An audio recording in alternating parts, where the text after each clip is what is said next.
بسم اللہ الرحمن الرحیم۔ السلام علیکم دوستو۔ آج کل ذرائع ابلاغ تک سب کی رسائی اور سوشل میڈیا، فیس بک، ٹویٹر اور واٹس ایپ وغیرہ تک ہر شخص کی پہنچ سے ایک برائی اور گناہ کا کام عام ہوتا جا رہا ہے، اور اس کام کے ارتکاب اور اسے صدقہ جاریہ سمجھ کر آگے پھیلانے میں کوئی قباحت نہیں سمجھی جاتی، اور وہ کام ہے کسی کا مذاق اڑانا۔ مذاق اڑانا دین کی وجہ سے ہو یا کسی کے پیدائشی نقص کی وجہ سے یا کسی پر آنے والی مصیبت کے حوالے سے، یہ سب ناجائز امور سے ہے۔ مثال کے طور پر کسی کی بڑی داڑھی کا مذاق اڑانا، باپردہ عورت کا مذاق اڑانا یا کسی معذور شخص کا مذاق اڑانا، یہ عمل صحیح نہیں۔ جیسا کہ آپ سب کو یہ معلوم ہے، ریسنٹلی رانا زہیر کا انتقال ہوا ہے۔ جب وہ گوشت پرینک کر رہے تھے، اسی وقت کسی نے انہیں گولی مار دی۔ اس نیوز کا سورس سما ٹی وی چینل ہے۔ سما کے ایک رپورٹر نے زہیر کے والد سے بات کی، جس میں زہیر کے والد نے کہا کہ جب رات کو یہ پرینک بنانے کے لیے گیا تو میرے سے اجازت لے کر گیا تھا۔ اس کے 1.5 گھنٹے بعد جو لڑکا گاڑی چلا رہا تھا، اسی نے مجھے کال کی اور کہا آپ کے بیٹے کو گولی لگ گئی ہے، جو کہ ایک بہت ہی شوکنگ نیوز تھی۔ اسی پر شامر عباس شاہ نے بھی اپنی ایک ویڈیو میں کہا کہ مجھے یہ پتہ چلا ہے کہ ان لوگوں نے ایسی لوکیشن پر پرینک کیا جہاں پر بدمعاش قسم کے لوگ ہیں، اور ان لوگوں نے اس لوکیشن کے تھانے سے پرمیشن نہیں لی، جو کہ ضروری تھی۔ اسی پر شامر عباس شاہ نے ایک ایڈوائز دی کہ کبھی بھی کسی فیملی یا کپل کے ساتھ پرینک نہ کریں۔ اسی پر وقار زکا نے بھی ایک بہت اچھا میسیج دیا، جس میں وقار زکا نے کہا کہ کوئی بھی آپ سے یہ انٹرٹینمنٹ نہیں مانگ رہا، آپ لوگ اپنا شوق پورا کرنے کے لیے یہ سب کر رہے ہیں، آپ کو کسی نے نہیں کہا کہ یہ ویڈیو بناؤ۔ کل کسی نے کامنٹ کیا کہ 2 باتیں، ایک یہ کہ پرینک کے دوران بدتمیزی یا بےہودگی کی کوئی گنجائش نہیں ہے، اور دوسرا یہ کہ حد میں رہیں، جب کوئی غصے میں آئے تو پرینک ختم کر دیں۔ لمبی پرینک کوئی مجبوری نہیں ہے۔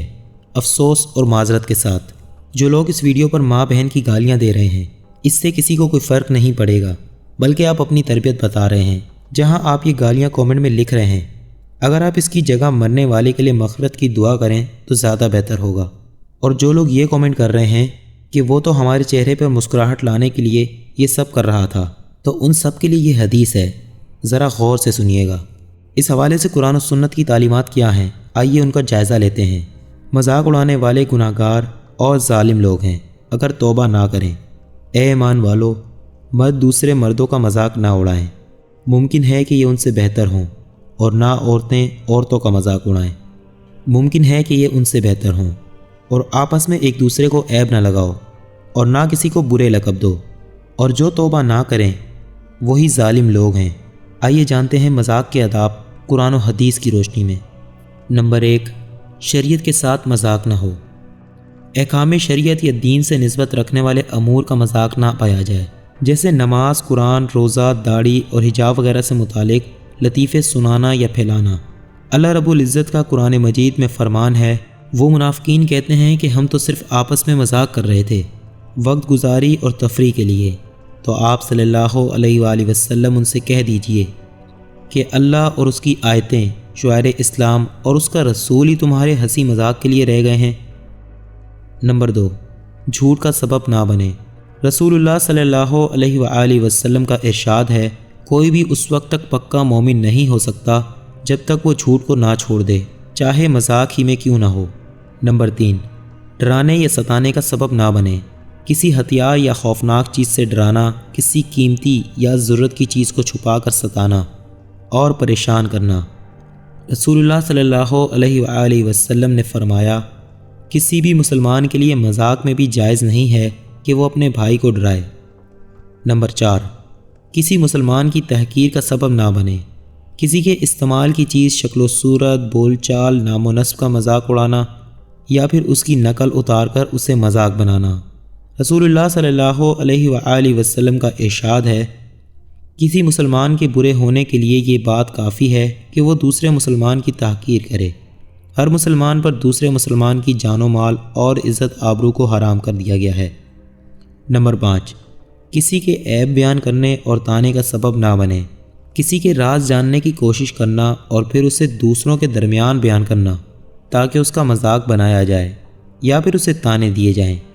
اللہ تعالیٰ کا قرآن حکیم میں فرمان ہے، ہر طعنہ زن اور عیب جوئی کرنے والے کے لیے ہلاکت و بربادی ہے۔ حضرت عبد الرحمن بن ابو لیلہ رحمہ اللہ بیان کرتے ہیں، کہ مجھ سے اللہ کے رسول صلی اللہ علیہ وآلہ وسلم کے صحابہ نے بیان کیا کہ وہ لوگ نبی کریم صلی اللہ علیہ وآلہ وسلم کے ساتھ کسی سفر میں جا رہے تھے تو ان میں سے ایک آدمی سو گیا۔ اتنے میں ایک دوسرا آدمی اس کی رسی لینے لگا، جس سے وہ سونے والا شخص ڈر گیا۔ تو نبی کریم صلی اللہ علیہ وآلہ وسلم نے فرمایا، کسی مسلمان کے لیے حلال نہیں ہے کہ دوسرے مسلمان کو ڈرائے۔ انسان کو اللہ تعالیٰ نے اشرف المخلوقات پیدا کیا ہے، یہی وجہ ہے کہ وہ لوگوں سے میل جول، خوش مزاجی اور دل لگی کو پسند کرتا ہے۔ انسانی ماحول میں دل لگی، خوش مزاجی کا ایک بہترین ذریعہ آپس کا مذاق اور ہنسنے ہنسانے کی کچھ باتیں ہیں۔ اسلام نے اس کی اجازت دی ہے، لیکن اس کے لیے کچھ حدود متعین فرمائی ہیں جن سے تجاوز جائز نہیں ہے، اور کچھ قواعد و ضوابط رکھے ہیں جن کا پاس و لحاظ نہایت ہی ضروری ہے۔ حضرت عبداللہ بن عباس رضی اللہ تعالی عنہما نے فرمایا، اچھا مذاق جائز ہے، اور نبی صلی اللہ علیہ وآلہ وسلم نے مذاق کیا ہے۔ مشہور امام حضرت سفیان رحمہ اللہ سے کسی نے پوچھا کہ مذاق کرنا اچھی عادت نہیں ہے؟ جواب دیا کہ بلکہ مذاق کرنا سنت ہے، لیکن اس شخص کے لیے جو مذاق کرنا جانتا ہو اور اسے مناسب جگہ استعمال کرے۔